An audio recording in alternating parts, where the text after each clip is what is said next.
Assalamualaikum warahmatullahi wabarakatuh.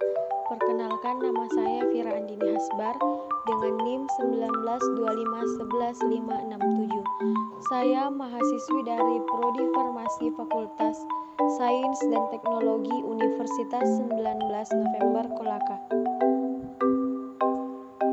Baik, di sini saya akan menjelaskan tentang obat yang bekerja pada kanal ion. Contohnya yaitu obat lamotrigin. Tugas ini saya buat untuk memenuhi penilaian mata kuliah farmakologi molekuler. Sebelum kita membahas obat lamotrigin, terlebih dahulu saya akan membahas tentang penyakit yang dapat disembuhkan oleh obat lamotrigin. Sebelum kita memasuki tentang penyakit, terlebih dahulu saya akan membacakan 4 pokok penting dalam materi ini, yaitu definisi farmakologi molekuler, yang kedua, penyakit epilepsi, yang ketiga, patofisiologi penyakit, dan yang keempat, mekanisme kerja penyakit. Baik, pada pokok bahasan pertama yaitu definisi farmakologi molekuler. Farmakologi merupakan ilmu yang mempelajari bahan kimia obat pada jaringan hidup tersebut dan bagaimana bahan kimia tersebut membantu mendiagnosis, mengobati, menyembuhkan, dan mencegah penyakit atau memperbaiki kelainan fisiologis pada jaringan hidup tersebut. Pengertian farmakologi molekuler merupakan ilmu yang mempelajari interaksi obat dengan makhluk hidup pada aras molekuler.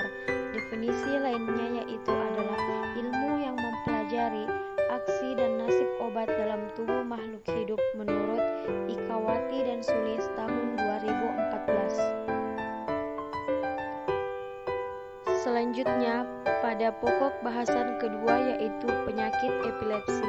Apa sih itu penyakit epilepsi? Epilepsi merupakan salah satu penyakit otak yang sering ditemukan di dunia. Data WHO menunjukkan epilepsi menyerang 70 juta dari penduduk dunia. Epilepsi dapat terjadi pada siapa saja di seluruh dunia tanpa batasan ras dan sosial ekonomi. Angka kejadian epilepsi masih tinggi terutama di negara berkembang yang mencapai 114 per 100 penduduk per tahun. Angka tersebut tergolong tinggi dibandingkan dengan negara yang maju di mana angka kejadian epilepsi berkisar antara 24 sampai 53 per 100 menurut Bordi et al. Tahun 2012. Selanjutnya, epilepsi juga didefinisikan sebagai suatu gangguan atau terhentinya fungsi otak secara periodik yang disebabkan oleh terjadinya pelepasan muatan listrik secara tiba-tiba atau berlebihan dan tidak teratur oleh sel-sel otak, sehingga penerimaan dan pengiriman impuls antara bagian otak dan dari otak ke bagian lain tubuh terganggu. Epilepsi terjadi ditandai dengan gejala penurunan kesadaran, gangguan motorik, sensorik, dan mental, dan atau kejang-kejang. Pada gambar 1 yang berada di samping dapat dilihat perbandingan antara otak normal dan otak yang terkena penyakit epilepsi. Gambar 2 merupakan contoh otak yang terkena penyakit epilepsi yang terdapat pada gumpalan merah pada otak.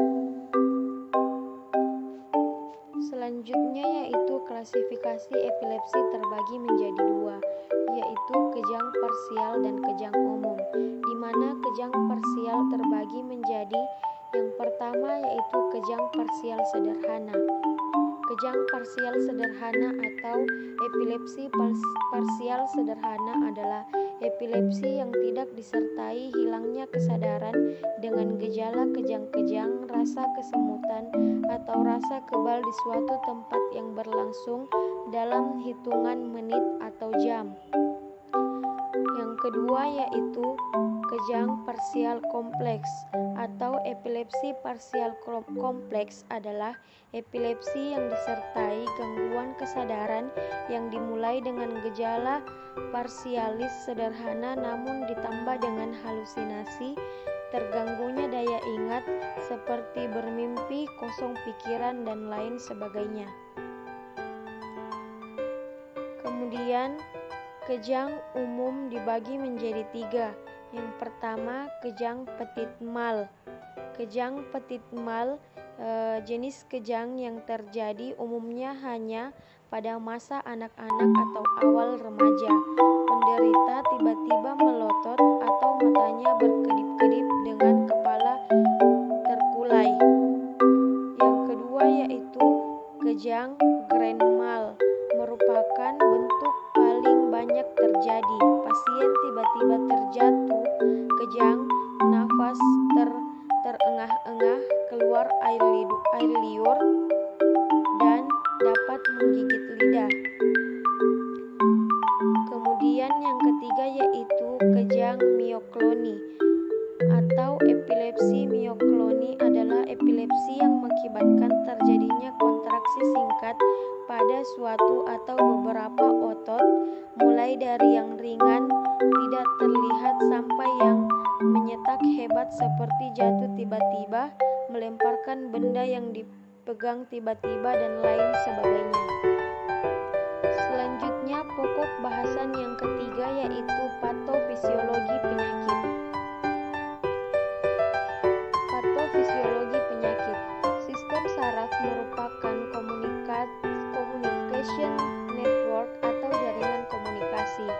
Otak berkomunikasi dengan organ-organ tubuh lainnya melalui sel-sel saraf atau neuron.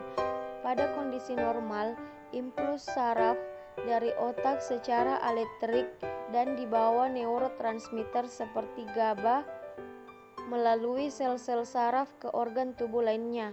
Faktor-faktor penyebab epilepsi di atas mengganggu sistem ini sehingga menyebabkan ketidakseimbangan aliran listrik pada sel saraf dan menimbulkan kejang yang merupakan salah satu dari ciri epilepsi.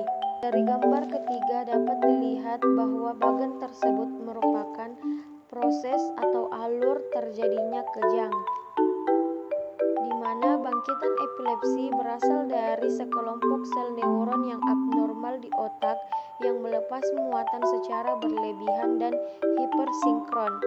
Sekelompok sel yang disebut fokus epileptik. Lepas muatan ini kemudian menyebar melalui jalur-jalur fisiologis, anatomis, dan melibatkan daerah sekitarnya. Serangan epilepsi terjadi apabila proses eksitas di alam otak lebih dominan daripada proses inhibisi atau hambatan. Seperti yang kita ketahui bersama bahwa aktivitas neuron diatur oleh konsentrasi ion di dalam ruangan ekstraseluler dan di dalam intraseluler, dan oleh gerakan masuk ion-ion menerobos membran neuron. Pada kejadian epilepsi, ion-ion tersebut terkoordinasi baik sehingga dapat timbul loncatan muatan.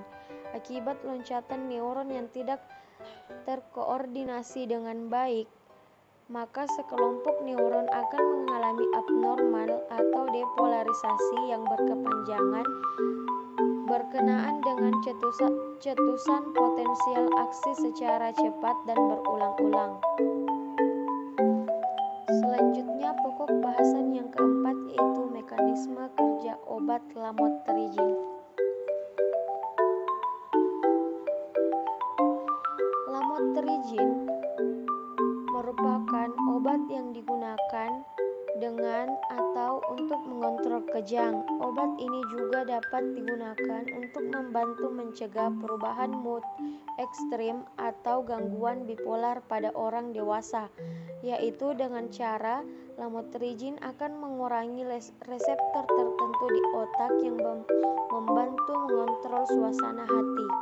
Lamotrigine juga merupakan obat termasuk di dalam golongan obat antikonvulsan.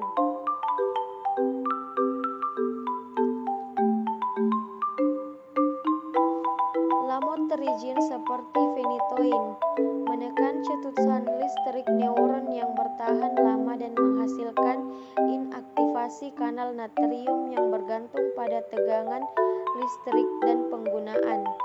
Kerja lamotrigin ini mungkin menjelaskan efikasi lamotrigin dalam epilepsi lokal.